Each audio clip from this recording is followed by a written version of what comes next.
오늘 여러분이 너무나 익히 잘 아는 두렙돈을 넣은 그 과부의 모습을 우리가 보고 있는데요.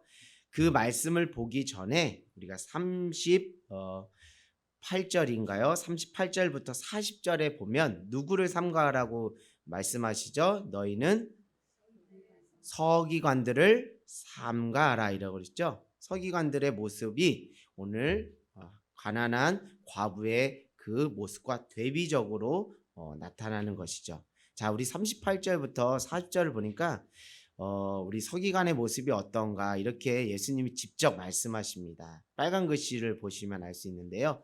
자, 시작. 긴 옷을 입고 다니는 것과 시장에서 문안받는 것과 회당 높은 자리와 잔치의 윗자리를 얻는 서기관들을 삼가하라. 그들은 과부의 가산을 삼키며 외식으로 길게 기도하는 자니 그 받은 판결이 더 중하니라. 네. 이런 서기관들의 그런 어떤 외식하고 또 형식적인 마음이 담겨지지 않은 외식과 형식적인 모습을 예수님께서 이렇게 책망하시면서 반대적으로 그 두렙돈을 헌금한 그 과부의 그 중심을 보시고 이 과부가 가장 많은 헌금을 하였다라고 이렇게 이야기를 해요. 두렙돈, 렙돈이라는 것은 헬라의 화폐 명칭입니다. 어떤 부분에서 어떤 최소 화폐 단위로서의 최소 단위를 말하는 것이고요. 고드란트 여기 있죠. 고드란트의 2분의 1의 가치를 갖는 것이 두렙돈입니다. 결국 우리가 쉽게 이해하기로는 아주 적은 액수, 아주 적은 액수. 우리 한국 돈으로 따지면 최소 화폐 단위가 어디서부터 출발하죠? 우리는 10원부터 출발한다 생각하면 이 금액이 그렇게 많은 금액이 아니구나라는 것을 알 수 있는데요. 그런데 오늘 신기하게도 예수님은 이 가난한 과부가 가장 많은 헌금을 하였다라고 말씀을 하시면서 그 근거를 이렇게 말씀하셔요. 다른 사람들은, 다른 부자들은 풍족한 가운데서 헌금을 넣었지만 이 가난한 과부는 어떻게 했다고요? 자기 모든 소유, 곧 생활비 전부를 넣었기 때문에 이 여자가 가장 많은 헌금을 넣었다 이렇게 이야기를 하고 있어요. 그때 당시 이제 예루살렘 성전에는 곳곳마다 헌금함이 있었다고 해요. 헌금함에는 두 가지 용도로 헌금함이 사용됐습니다. 첫 번째는 성전세를 걷는 용도로, 그러니까 유대인 남성들에게는 성전세를 받았어요. 그래서 헌금함이 성전에 있는데 유대인 남성들이 거기에 성전세를 내는 것이고요. 또 한 가지 축은 자발적인 성격의 헌금을 넣는 헌금함이 있었는데 이 헌금함이 아마 여인의 뜰에 있었을 것이다 라고 학자들이 추정을 합니다. 이 지금 한 과부는 남자예요, 여자예요? 여자이기 때문에 성전세를 내는 성격의 헌금은 맞다, 아니다? 아니다. 그럼 어떤 헌금의 성격일까요? 자발적인 성격의 헌금이라는 거예요. 자발적이라는 것은 내도 되고 안 내고 되는, 그러니까 어떤 의무감에서 드린 것이 아니죠. 의무감으로 드린 것이 아니라 자원하는 마음으로 드리는 성격의 헌금이었다는 거예요. 근데 그 헌금을 어떤 헌금을 드렸냐면 자기 생활의 전부를 헌금함에 넣었다는 거예요. 그 마음의 중심을 보시고 예수님께서 이 가난한 과부가 가장 많은 헌금을 드렸다라고 말씀을 드리는 것이죠. 예수님께서 이런 결론을 내릴 수 있는 것은 예수님 나름의 근거가 있다는 것이죠. 결국 예수님은 결과치, 우리가 눈으로 볼 수 있는 결과치로만 판단하지 않는다는 거예요. 그러니까 헌금의 액수로 그것을 따지는 분은 아니라는 것이죠. 더 구체적으로 말씀드리면 그 과정을 살피시고 구체적으로 그 헌금을 드리는 그 각각의 그 사람들의 처해진 상황과 맥락을 보고 종합적으로 판단하셨어요. 근데 부자들의 상황과 맥락은 어떻죠? 풍족한 가운데서 이렇게 헌금을 드렸다는 것이고, 이 가난한 과부의 상황과 맥락은 무엇이죠? 자신의 생활비의 전부를 드리는 그 상황과 맥락 속에서 판단해 볼 때 이 과부가 가장 많은 헌금을 드렸다. 왜요? 그 헌금은 정말 진실하고 진심이 묻어진 진정성 있는 헌금이기 때문인 것이죠. 제가 오늘 이 말씀을 최소한 그 본질적인 의미를 퇴색시키지 않는 범위 내에서 그 영적인 상상력을 불어넣어서 현대식으로 한번 제가 풀어서 말씀을 드려볼게요. 어느 동네에 아주 어렵게 사시는 노 할머니가 계시는데 이 할머니는 정말 하루하루 먹고 사는 문제를 해결하느냐 하루 종일 힘겹게 살아가시는 분이십니다. 그래서 파지를 어렵게 주셔서 그것으로 생활비를 보태고 또 시장에 나가 좌판을 펴놓고 밭에서 손수 캔 자연산 냉이를 캐서 시장에 나가서 오일장에 가서 그렇게 팔아서 거기에 수입으로 생활에 보태는 그런 아주 어렵게 사는 한 노인분이 있었다라고 이야기를 하겠습니다. 그런 이 할머니가 이제 교회 신앙생활을 하시는 할머니인데 어느 날 목사님께서 광고 시간에 이런 말씀을 하시는 거예요. 홍수 피해로 피해를 받은 이재민들을 위해서 우리가 귀한 헌금을 기도하면서 준비해서 드립시다라고 이렇게 광고를 했다 가정을 해봅시다. 사실 이 할머니는 먹고 사는 문제 때문에 헌금을 드릴 수 있는 현실적인 여유는 없었지만 계속 시간이 지나면 시간이 지날수록 하나님께서 이 할머니에게 감동을 주시는 거예요. 흘려보내라. 더 가난한 이웃들과 어려운 이웃들에게 흘려보내라는 마음을 주셔서 이 할머니가 순종을 하였어요. 그래서 그 주에 파지를 팔아서 받은 돈 3,000원과 냉이를 열심히 캐서 파는 5,000원, 총 8,000원의 그 헌금을 교회 헌금함에 넣었다라고 과정을 한다면 사랑하는 여러분, 누가 이 할머니의 그 헌금이 고작 8,000원밖에 못 된다라고 손가락질할 사람이 과연 누가 있겠습니까? 아무도 손가락 할 수 없어요. 왜냐하면 제가 이 할머니가 8,000원이라는 헌금을 어떤 과정과 상황과 맥락 속에서 드렸는지를 여러분들에게 설명을 했기 때문에 이 8,000원의 헌금은 정말 값진 헌금이라는 것을 누구도 부인할 수 없습니다. 왜냐하면 이 할머니는 자기 목숨과도 같은 생활비 전부를 헌금으로 드렸기 때문이죠. 저는 오늘 이 말씀을 현대적인 의미로 상황과 잘 접목시켜서 말씀을 드렸어요. 여러분 어때요? 좀 이해가 더 됩니까? 예수님께서 왜 이렇게 이 가난한 그 과부의 헌금에 대해서 칭찬하시고 가장 많이 드렸다라고 말씀하셨는지 그 맥락적인 의미를 여러분 익히 알 수 있을 거라 생각합니다. 결국 예수님은 그냥 생각 없이 말씀하시는 분이 아니에요. 마가복음 12장 38절에서 40절에 그 누구를 삼가하라 그랬죠? 형식과 외식에 빠져있는 마음의 중심이 없는 그 서기관들의 모습을 보여주시고 대비적으로 또 그 가난한 과부의 헌금을 보면서 우리에게 이렇게 질문을 던지는 것이죠. 과연 하나님은 어떤 편을 더 기뻐하시면서 받으실까? 결국 중심이 있는 예배, 중심을 드리는 신앙생활, 중심을 들여 살아내는 그 삶의 실체를 하나님이 귀하게 받으신다는 것. 그것이 여러분의 삶에 하나님께 올려드리는 향기로운 예물이요, 향기요, 예배라는 것이죠. 여러분 중심을 다하시길 바라요. 마음을 쏟기를 원해요. 그것을 주님은 지금 원하고 계십니다. 여러분 우리가 복음을 알죠. 우리가 말씀을 계속 듣고 기독교의 진리가 어디에 있는지 다 압니다. 예수님이 두 가지로 축약해서 그 계명을 말씀해 주셨잖아요. 첫 번째는 무엇이죠? 하나님을 사랑하라는 것이죠. 두 번째 계명은 이것이니 내 이웃을 내 몸과 같이 사랑하라는. 결국 그 기독교의 진리, 복음, 그 말씀의 중심에는 무엇이 있죠? 서로 사랑하라는 것이죠. 제가 잠깐 여러분들에게 관찰력이 뛰어나신 분이라면 여러분들이 다 맞추실 수 있을 거예요. 제가 퀴즈를 내겠습니다. 어린이 교회와 관련된 문제예요. 그 예별이라는 친구가 있고 또 예별이 친구가 누가 있죠? 수아가 있는데 지금 저기서 예배를 드리고 있을 거예요. 자, 수아하고 예별이, 예별이하고 수아하고 이렇게 여러분들 이렇게 어떻게 생활하시는지 잘 관찰해 보신 분들은 어떤 말을 가장 많이 하는지 알 거예요. 어떤 말을 가장 많이 할까요? 반복적으로 하는 말이 있어요, 애들이. 제가 꾸준히 관찰한 결과 데이터를 근거 삼아서 말씀하는 겁니다. 예별이하고 수아하고 꾸준히 반복적으로 하는 말이 있어요. 어떤 말을 할까요?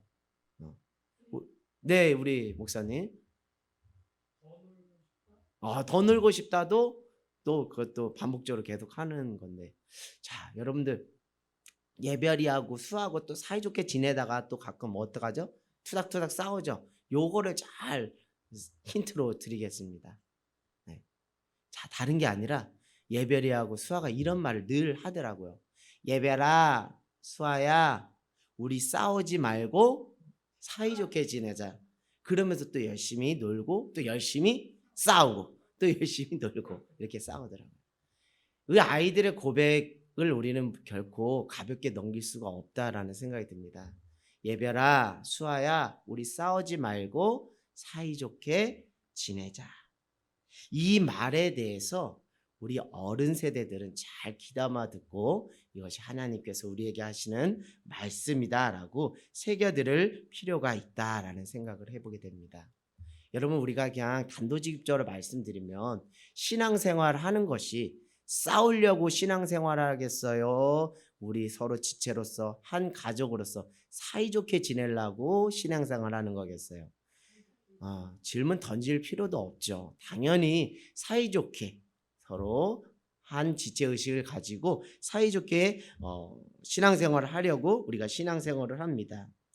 그런데 여러분, 우리가 이렇게 단순한 답을 알고 또 결론을 알고 진리가 사랑을 주장한다는 것을 우리가 아는 이 마당에서 우리는 왜 이것을 지키지 못하고 어린아이들의 그 고백을 우리가 쉽게 외면한 채 신앙생활하고 있을까요?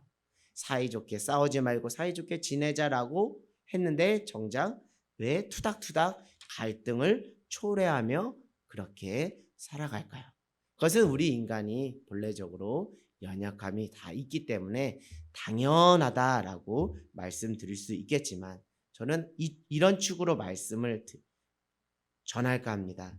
우리가 진리를 몰라서 싸우는 게 아니라는 것이죠. 진리가 뭐라 그랬죠? 서로 사랑하라는. 모를 분 아무도 없어요. 저도 압니다. 다 알아요. 진리를 몰라서 우리가 싸우는 것이 아니고요. 진리를 빼앗겼기 때문에, 진리를 지켜내지 못했기 때문에 우리가 싸운다라는 생각을 해보게 됩니다.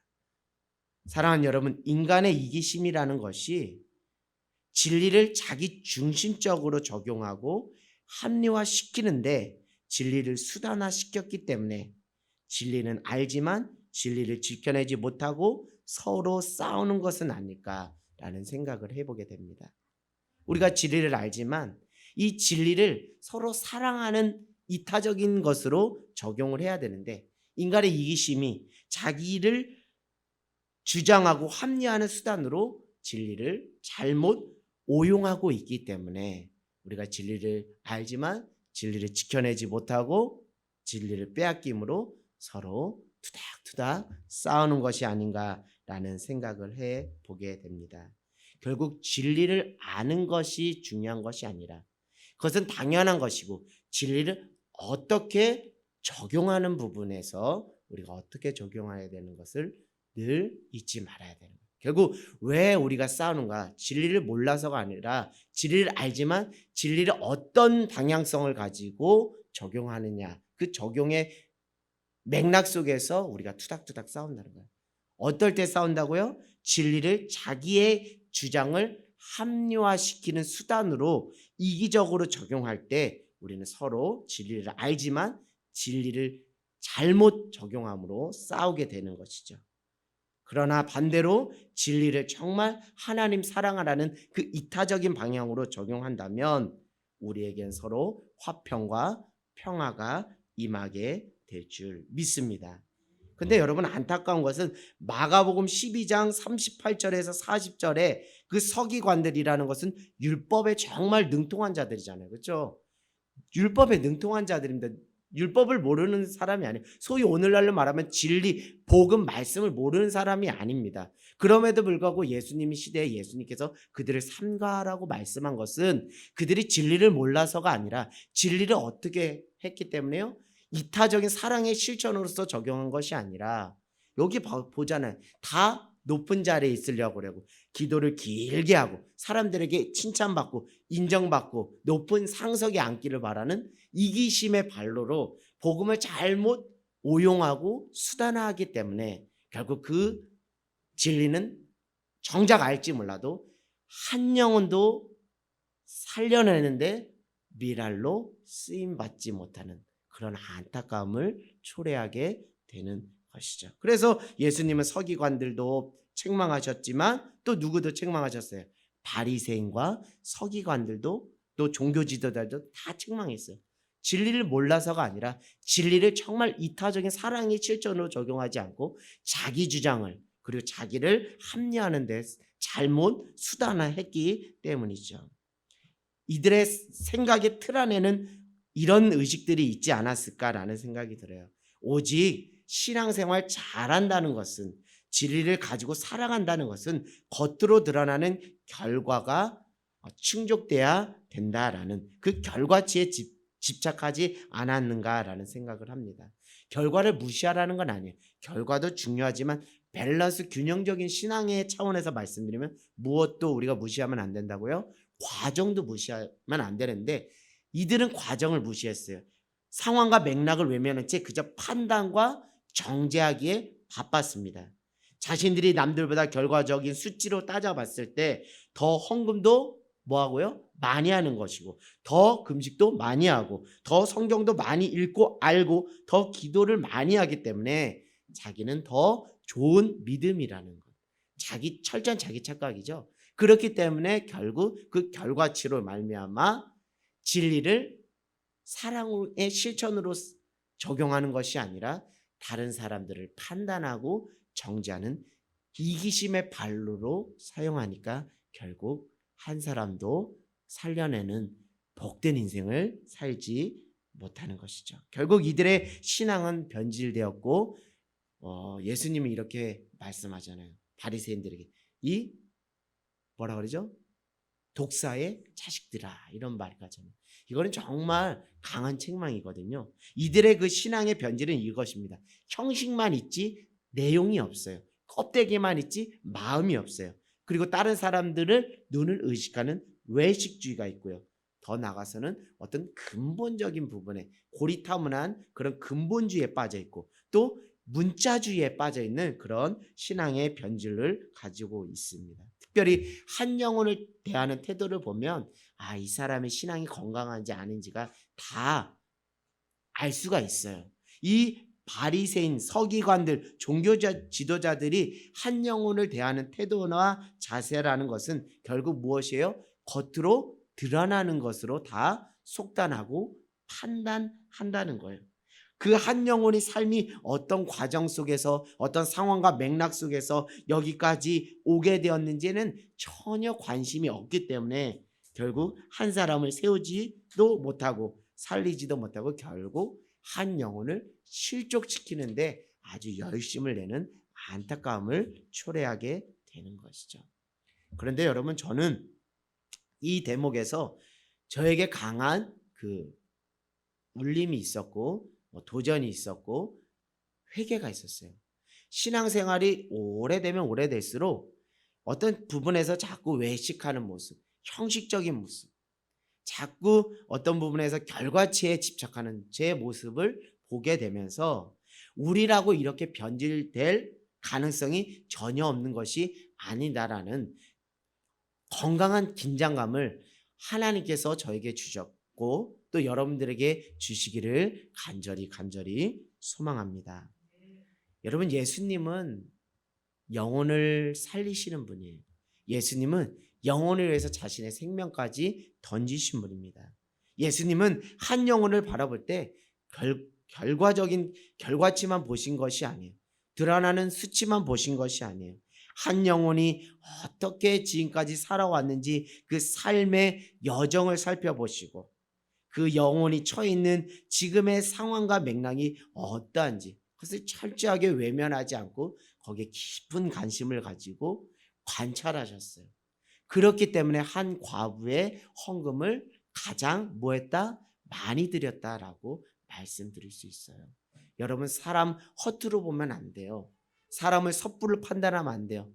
최소한 이런 말도 있습니다. 한 남자를 사귈 때, 한 여자를 사귈 때 최소한 4계절은 겪어봐야 그 사람을 알 수 있다는 것처럼 우리가 사람을 판단할 때, 사람에 대한 결론을 내릴 때 우리가 결과치로만 겉으로만 보지 말고 그가 어떤 삶의 맥락과 여정 속에 살아왔는지를 우리가 들어볼 필요가 있다라는 거예요.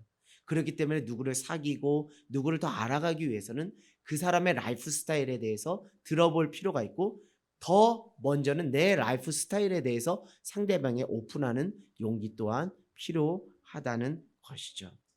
예전에 제가 전도를 하다가 정말 제가 꿀먹은 벙어리처럼 한마디도 뗄 수 없는 정말 그런 어쩔 줄 몰랐던 상황들이 있었어요. 제가 이제 전도지를 만들어서 이렇게 오산 전역에 이렇게 전도를 하는데 제 기억으로는 롯데마트 사거리였던 것 같아요. 그곳에서 이제 전도지를 전합니다. 이렇게 지나가시는 분들에게 하늘땅 교회를 알리고 예수님을 믿으세요라고 이렇게 전도지를 전해줬어요. 그때 한 자매가 거의 이제 30대 한 중반 되신 자매가 그 전도지를 받아 주었습니다. 그래서 너무 감사해서 조금 더 용기 내어서 하늘땅 교회는 여기 있고요. 예수님을 믿었으면 좋겠어요, 자매님. 꼭 신앙생활 다시 했으면 좋겠어요. 이렇게 이야기했더니 그가 신앙생활을 하지 않겠다는 거예요. 하고 싶지 않다는 겁니다. 왜 그런가 사연을 들어봤더니 교회에 대한 또 교회 다니는 사람들로 말미암아 일정 부분의 상처가 아직도 해결되지 않았다는 거예요. 그 이야기가 무엇인가 들어봤더니 교회를 다니던 그 어머니, 친정 어머니가 교회 신앙생활 잘 하시다가 암에 걸리셔서 암투병으로 세상을 떠나시게 되었어요. 그래서 장례식을 치르게 되었는데 교회에서 이제 교회 식구들이 오셨다는 거예요. 그래서 어머니를 여인 슬픔에 잠겨서 이 자매가 슬픔의 눈물과 표정으로 그 교회 식구들을 맞이했는데 어떤 한 그 성도분이 이렇게 말씀을 하다는 거예요.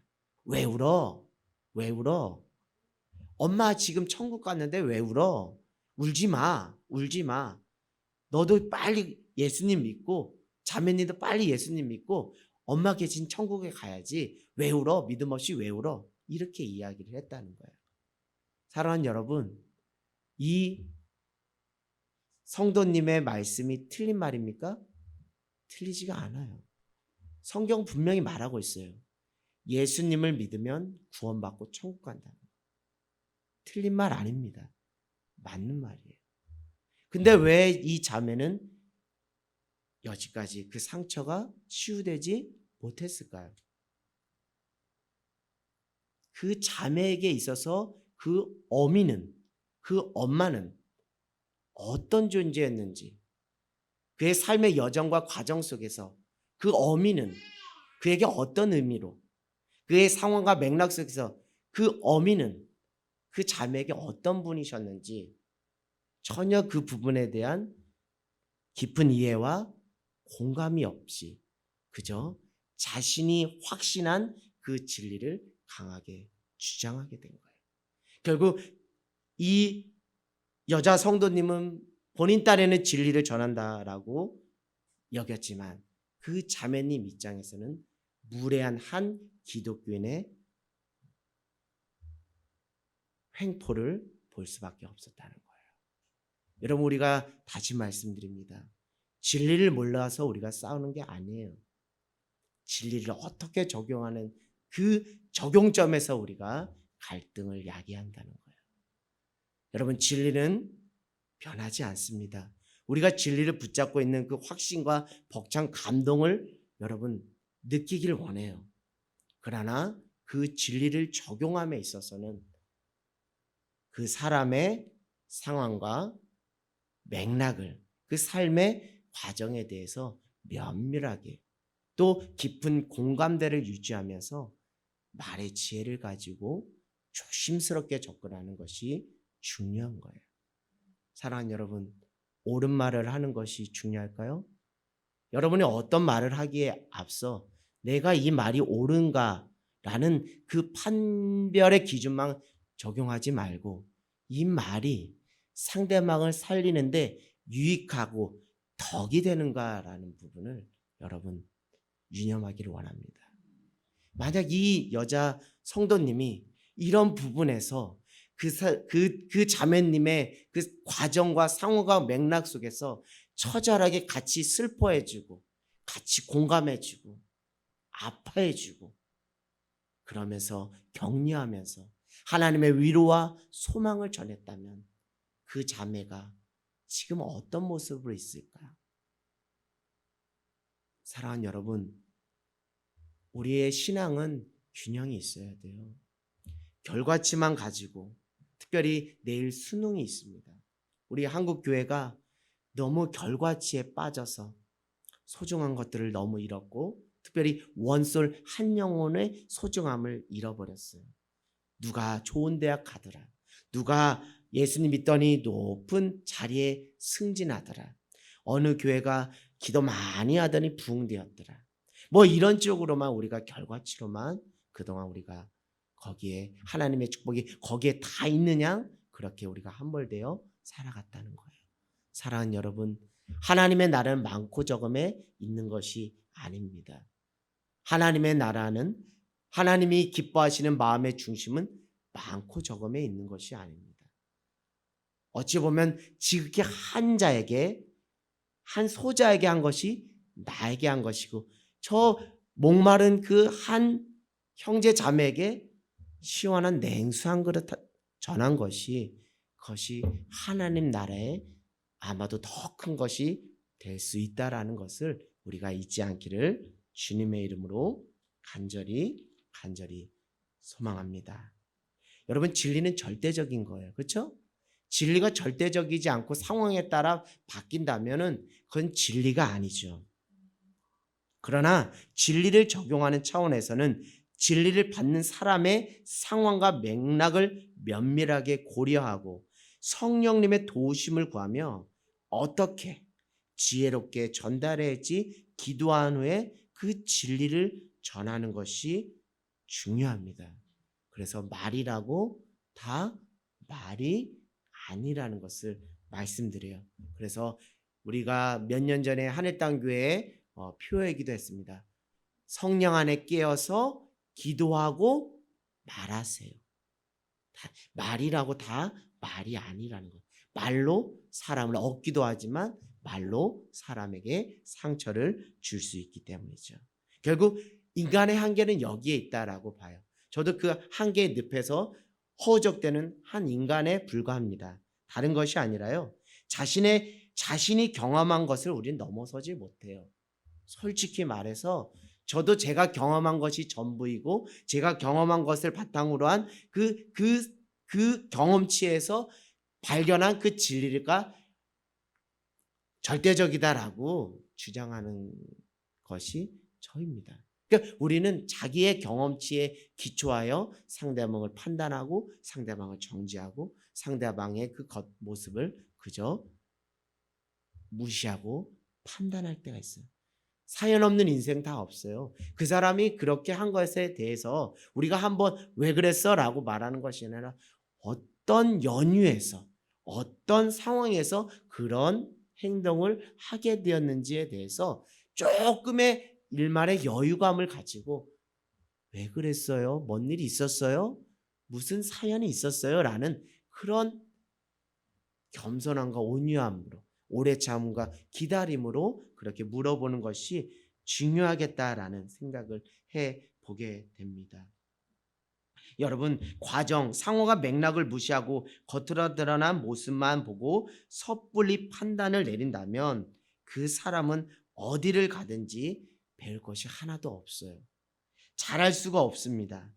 배우려고 하는 사람의 기본 자세, 제자 되고 싶으신 분들의 기본 자세는 판단의 보류를 먼저 하세요.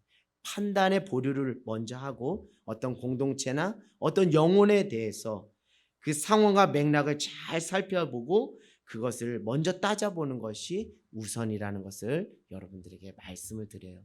하늘 땅 교회도 하늘 땅 교회만의 그 상황과 맥락 속에서 이곳 가운데서 역사하시는 하나님의 이야기를 우리가 지금 함께 공유하고 있는 것이죠. 이곳에서 주님은 그냥 우리를 부른 것이 아니라 주님의 신실한 제자 되기를 소망하는 마음에서 주님의 계획과 섭리 안에서 우리를 이곳에 불러주신 거예요. 하늘 땅 교회 안에서 이 공동체가 다른 여타의 공동체와 독특함이 있다면 왜 이런 독특함이 표현되게 되었는지 그 상황과 맥락 속에서 이런 스피릿, 이 정신이 여기에 있었고 이 기초 안에서 이런 것들이 발현됐구나라는 그 깊은 기저까지도 파고들 때 여러분들이 더 배울 수 있고 여러분에게 피와 살이 된다는 것을 말씀드릴까 합니다. 결국 더욱 우리가 말씀과 기도를 붙잡고 하나님의 도우심을 구할 수밖에 없는 인생이라는 것을 말씀드려요. 그러니까 저도 늘 목사님을 통해서 늘 훈련받고 점검받는 것이 다른 것이 아니에요. 네가 경험한 경험치, 네가 알고 있는 그 지식으로 사람을 재단하지 말고 그 사람의 맥락과 상황을 잘 보고 살펴보고 다 사연이 있겠지, 다 이유가 있겠지. 먼저 들어보고 그 상황 속에서 하나님이 뭐라 말씀하신지 기도하면서 그 영혼을 품으라는 것을 매번 말씀을 해주셨어요. 그러니까 너무 속도 내지 마, 너무 조급해하고 성급해하지 마. 천천히 가도 늦지 않아. 방향만 올고지면 천천히 가도 늦지 않아라는 것을 매번 말씀해 주세요. 저는 오늘 이 말씀을 통해서 말씀과 기도를 아니할 수 없겠구나라는 것을 다시 말씀드립니다. 하나님이 늘 우리에게 묻는 한 가지가 있어요. 다른 것이 아니에요. 지금 너의 마음의 중심이 어디 있니? 이겁니다. 저는 오늘 이 가난한 과부의 헌금 또 그 반대 그 서기관의 그 외식하는 모습을 통해서 그 장면을 통해서 하나님은 우리에게 늘 매섭게 또는 또 인격적으로 던지는 질문은 다른 게 아니라고 봐요. 너의 마음의 중심이 어디에 있니? 오늘 지금 here and now 지금 여기에 서 있는 너의 마음의 중심이 과연 어디에 있니? 제가 최근에 귀한 목사님의 말씀을 듣고 너무 도전이 되었어요. 여러분 거룩이라는 게 어떤 개념입니까? 지난주에 제가 말씀도 전하기도 했죠. 마리아가 예수님 발치에서 말씀을 듣는 것은 거룩한 것이고 마르다가 분주한 가운데서 예수님을 위해서 봉사하는 것은 거룩한 것이 아닙니까? 그게 아니에요. 어떤 것을 하든지 간에 우리의 마음의 중심이 우리의 시선이 하나님을 바라보면 그 어떤 것이든지 간에 그것은 무엇이라고요? 거룩이라고요.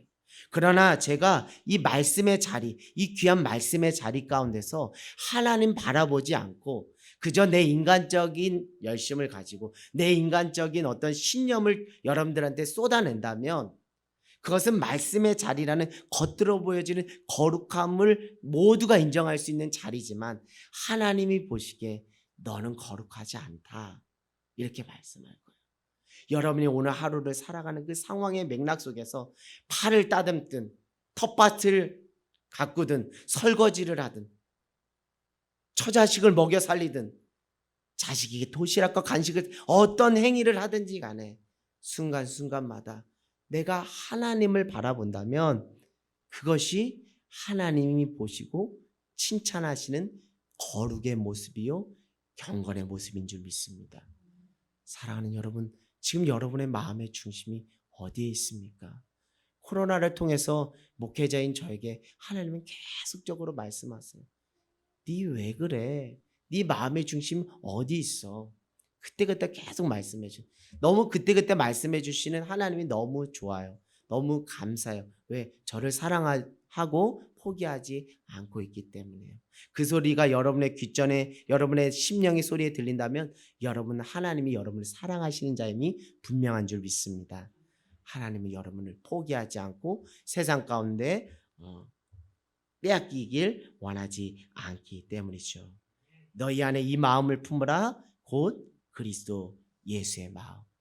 사랑하는 여러분, 예수님의 마음으로 우리가 다 같이 살아가기를 원합니다. 한 영혼의 삶을 보시고 그 과정 속에 담겨져 있는 상황과 맥락을 더 깊이 들여다보시면서 어떻게든 한 영혼을 살리시려는 그 아버지의 마음을 따라 살아가는 우리 모두가 되기를 원해요.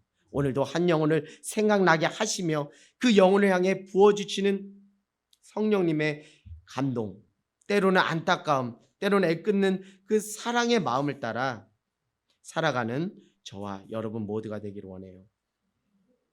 요한복음 14장 21절에 이런 말씀 있죠. 나의 계명을 지키는 자라야 나를 사랑하는 자. 나의 진리를 지키는 자라야 나를 사랑하는 자. 이렇게 말씀하신 게 아니에요. 나의 계명을 알아야 나를 사랑하는 자, 이렇게 말씀하지 않았어요. 나의 진리를 알아야 나를 사랑하는 자, 이렇게 말씀하신 것이 아니에요. 나의 계명을, 나의 진리를 지키는 자라야 나를 사랑하는 자. 저는 오늘 이 말씀을 이렇게 말씀드리고 싶어요. 진리가 사랑이라면 진리를 적용하는 것도 사랑이 되어야 한다. 할렐루야. 여러분이 진리가 사랑이라는 거 안다면 진리를 적용하는 것도 당연히 사랑 아니겠습니까? 그래야 아는 것과 행하는 것이 하나 되어 그리스도의 장성한 분량에까지 자라는 주님의 참된 제자 되는 것 아니겠습니까? 여러분, 진리를 아는 것, 진리를 적용하는 것 따로 국밥이 아니라 한 짝이 되기를 원해요. 그래서 그리스도의 장성한 분량으로 자라는 저와 여러분 모두가 되기를 원해요. 계명과 진리를 아는 자가 그 아는 자에서 잘 적용하고 실천함으로 지켜내는 주님의 신실한 제자 되기를 원합니다. 마지막으로 사랑하는 여러분, 하나님은 늘 우리의 삶의 자리 가운데 깊숙이 들어와 계시는 분이신 줄 믿습니다. 사람들이 보기엔 아이고 저기 가난한 저 과부 그렇게 볼 수 있지만 하나님은 그 과부의 삶을 외면하지 않았고 그 과부의 살아온 삶의 여정과 그 상황과 맥락을 전혀 무시하지 않았어. 결국 하나님은 우리의 삶에 깊숙이 들어와 이미 계신 여호와 삼마의 하나님이라는 것을 잊지 않기를 원해요. 늘 거기 계셨어요. 내가 보지 못했을 뿐이지. 늘 묵묵히 나의 삶의 자리를 낮에는 구름 기둥으로, 밤에는 불 기둥으로. 우리 목사님 일전에 말씀하신 것처럼 사랑하는 자에게 무엇을 주신다 그래요? 삶을 주신다. 이 원래적인 의미가 뭐라시라고? 우리가 자는 상황 속에서도 하나님은 늘 우리를 지켜보고 해주시고 우리를 향하신 하나님의 사랑의 열심이 전혀 변함이 없다라는 것이죠. 하나님은 우리의 삶의 자리 가운데 와 있어요. 자녀의 아픔 가운데 힘들어하는 그 부모의 심정의 중심 가운데 하나님 들어와 계시고 자녀를 보고 속상해하는 그 어미와 부모의 마음에 깊이 개입하셔서 사랑하는 딸아, 사랑하는 아들아, 네가 힘들지? 내가 알고 있어. 너의 흐르는 눈물 내가 닦아주려고 여기에 와 있잖아. 너는 나를 봐. 상황, 환경과 문제를 보지 말고 나를 봐. 내가 너를 붙잡아 줄 거야. 나에게 오렴, 내가 너를 안아줄게. 그런 하나님의 그 간섭하심과 개입하심을 여러분, 그 인격적인 하나님의 그 면밀하신 사랑을 여러분 매 순간순간 느끼기를 원합니다. 촘촘히 할 수만 있거든. 촘촘히 1초를 더 쪼개서도 촘촘히 나 같은 자를 하나님이 사랑하시는구나 라는 그 면밀한 아주 치밀한, 여러분 이 종이, 이 흡수력 좋은 종이 아시죠? 이걸 찢어서 한 구탱이에 물을 넣으면 이 종이가 어떻게 되죠? 나중에 흡수력이 좋은 종이는 어떻게 되죠? 전체가 다 물로 슉슉하게 적셔져요. 우리의 삶의 그 여정 가운데 하나님께서 그렇게 아주 치밀하게 깊숙하게 들어와 계신다는 거예요.